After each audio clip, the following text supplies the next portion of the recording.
बनाने में आसान, देखने में खूबसूरत। आज हमने बनाया है स्पेशल कड़ी पकोड़ा, वो भी मेरे स्टाइल में। इंशाल्लाह आपको ये रेसिपी बहुत ही ज़्यादा पसंद आएगी। इतनी आसान तरीके से ये रेसिपी आप लोगों के साथ शेयर करूंगी कि जिस किसी ने ना भी कुकिंग की होगी, फर्स्ट टाइम भी ये ट्राई करेगा तो बिल्कुल परफेक्ट कड़ी पकोड़ा बनकर तैयार हो जाएगा। रेसिपी स्टार्ट करते हैं। बिस्मिल्लाहिर्रहमानिर्रहीम। अस्सलाम वालेकुम। यहाँ पर मैंने ले लिया है 1 पाव दही। इसको अच्छी तरह से मैंने फेंट लेना है। इसमें 4 टेबलस्पून मैंने भर कर डाल देने हैं बेसन को अच्छी तरह से हमने छान लेना है। अब हमने डालने के बाद इसको एक दफ़ा फिर मिक्स कर लेना है अच्छी तरह से और इसमें पानी डाल देना है 1 किलो।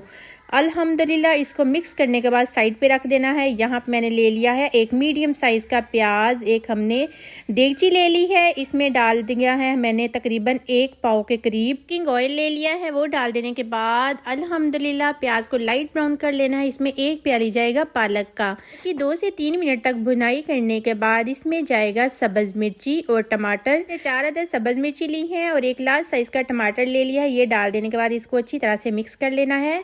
1 टेबलस्पून नमक, 1 टेबलस्पून काली मिर्च, 1 टेबलस्पून हल्दी, 1 टेबलस्पून कुटी हुई लाल मिर्च, 1 टेबलस्पून भुना कुटा जीरा और साथ में खुश्क धनिया है और 6 से 7 अदद इसमें गोल लाल मिर्च जाएंगी। थोड़ा सा पानी डाल देने के बाद इसको अच्छी तरह से 5 से 7 मिनट तक भुनाई करनी है।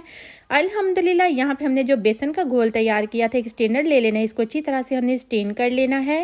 कड़ी पकोड़ा जब भी आपने बनाना है बिल्कुल मीडियम टू लो फ्लेम पे कुक करना है और कम से कम इसको 15 से 20 मिनट तक कुक करना है ताकि अच्छे से ये कुक हो जाए और इसका कच्चापन बेसन का दूर हो जाए। अल्हम्दुलिल्लाह माशाल्लाह से मैंने फ्लेम को बिल्कुल मीडियम टू लो रखा है। माशाल्लाह से अभी से देखें मुंह में पानी आ रहा है। कड़ी की इतनी प्यारी सी लुक नज़र आ रही है। माशाल्लाह से इसको बॉयल आना स्टार्ट हो चुका है। हल्के हाथों से मैंने 1-2 दफ़ा इसमें चम्मच चलाया है। अब हम पकोड़े तैयार कर लेते हैं। आधा किलो पालक ली है, 2 बड़े साइज़ के मेरे पास आलू थे, 1 मीडियम साइज़ का प्याज, 1 टेबलस्पून नमक, 1 टेबलस्पून कुटी लाल मिर्च, 1 टेबलस्पून भुना कुटा जीरा और 2 टेबलस्पून इसमें जाएगा खुश्क साबुत धनिया और 3 टेबलस्पून मैंने इसमें डाल दी है बेसन के। पानी बिल्कुल भी नहीं लगाया क्योंकि मैंने आलू और पालक को पहले ही धो के रख लिया था। अब मैंने हाथों की मदद से इसका एक बैटर सा तैयार कर लेना है। ऑयल को पहले ही मैंने प्री हीट होने के लिए रख दिया था।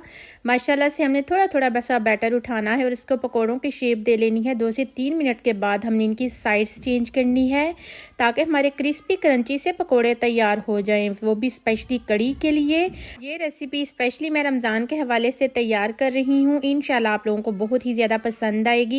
अल्हम्दुलिल्लाह पकोड़े हमारे बनकर तैयार हो चुके हैं। अब हमने कड़ी में डाल दिए और इसको डिश आउट कर दिया है। माशाल्लाह से लुक देखें कितनी प्यारी सी खूबसूरत सी नज़र आ रही है कड़ी पकोड़ा की।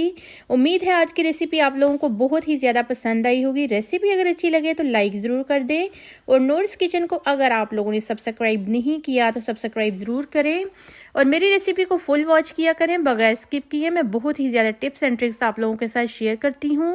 बेल आइकन को ज़रूर प्रेस किया करें ताकि मेरी हर आने वाली नई से आसान रेसिपीज़ आपको सबसे पहले फ्री में देखने को मिले।